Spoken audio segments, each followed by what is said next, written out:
नमस्कार दोस्तों, आज के हमारे इस वीडियो में हम आपके लिए संतान सप्तमी की व्रत कथा लेकर आए हैं। एक समय की बात है, किसी नगर में राजा नहुष अपनी पत्नी चंद्रमुखी के साथ रहते थे। रानी चंद्रमुखी संतान न होने के कारण बहुत दुखी थी। उसी नगर में एक ब्राह्मण विष्णुगुप्त अपनी पत्नी भद्रमुखी के साथ रहता था। रानी और ब्राह्मणी दोनों में गहरी मित्रता थी। एक दिन वो दोनों सरयू नदी के किनारे गईं, तो वहाँ उन्होंने कुछ महिलाओं को देखा जो सरयू नदी के किनारे एक पेड़ के नीचे भोलेनाथ और माता पार्वती की मूर्ति स्थापित कर उनकी पूजा अर्चना कर रही थीं। उन्होंने उन महिलाओं से पूछा, ये तुम क्या कर रही हो? तब उन महिलाओं ने संतान सप्तमी के व्रत की महिमा रानी और ब्राह्मणी को बता दी। उन दोनों ने यह व्रत करने का संकल्प लिया और अपने घर वापस आ गईं। तब से ब्राह्मणी लगातार संतान सप्तमी का व्रत करती रही, परंतु रानी चंद्रमुखी कभी व्रत करती तो कभी वह व्रत करना भूल जाती। कुछ समय बाद उन दोनों की मृत्यु हो गई। अगले जन्म में रानी ने बंदरिया की और ब्राह्मणी ने मुर्गी की योनि में जन्म लिया। ब्राह्मणी को तब भी संतान सप्तमी के व्रत की महिमा याद रही और वह लगातार भोलेनाथ और माता पार्वती की मन ही मन उपासना करती रही और व्रत करती रही। वहीं बंदरिया के रूप में रानी को अब भी कुछ याद नहीं था। कुछ समय बाद उन दोनों ने ये योनि भी त्याग दी। अब अपने अगले जन्म में ब्राह्मणी ने फिर से एक ब्राह्मण की कन्या के रूप में जन्म लिया। सर्वगुण संपन्न और रूपवान ब्राह्मण की कन्या का विवाह गोकुल निवासी अग्निभील नामक ब्राह्मण से हुआ। वहीं दूसरी ओर रानी ने राजा के यहाँ राजकुमारी के रूप में जन्म लिया, जिसका विवाह राजा पृथ्वीराज से हुआ। भोलेनाथ और माता पार्वती के आशीर्वाद से ब्राह्मणी को 8 कर्मनिष्ठ पुत्रों की प्राप्ति हुई। वहीं दूसरी ओर रानी को बहुत समय तक कोई संतान नहीं हुई। ब्राह्मणी को अपने इस जन्म में भी संतान सप्तमी के व्रत का स्मरण रहा और वह लगातार यह व्रत करती रही।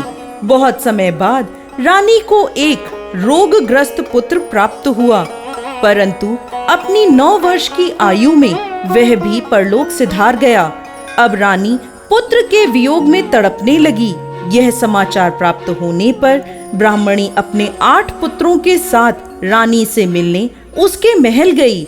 वहां ब्राह्मणी के 8 पुत्रों को देखकर रानी को बहुत ईर्ष्या हुई। उसने उन्हें मारने की योजना बनाई। एक दिन उसने ब्राह्मणी के 8 पुत्रों को भोजन पर बुलाया और विष मिला हुआ भोजन उन्हें खिला दिया, परंतु भोलेनाथ की कृपा से और संतान सप्तमी के व्रत के प्रभाव से ब्राह्मणी के 8 पुत्र को कुछ भी नहीं हुआ।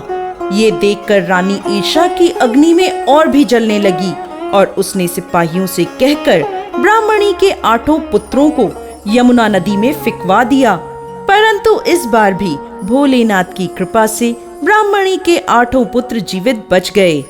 इसी प्रकार कई प्रयासों के बाद भी जब रानी ब्राह्मणी के पुत्रों को नहीं मार सकी, तब वह ब्राह्मणी के पास गई और उससे क्षमा मांगते हुए सारी बात ब्राह्मणी को बता दी और पूछने लगी, तुमने ऐसा कौन सा व्रत, उपवास, दान पुण्य आदि किया है जिसके प्रभाव से तुम्हारे पुत्रों को दीर्घ आयु प्राप्त है?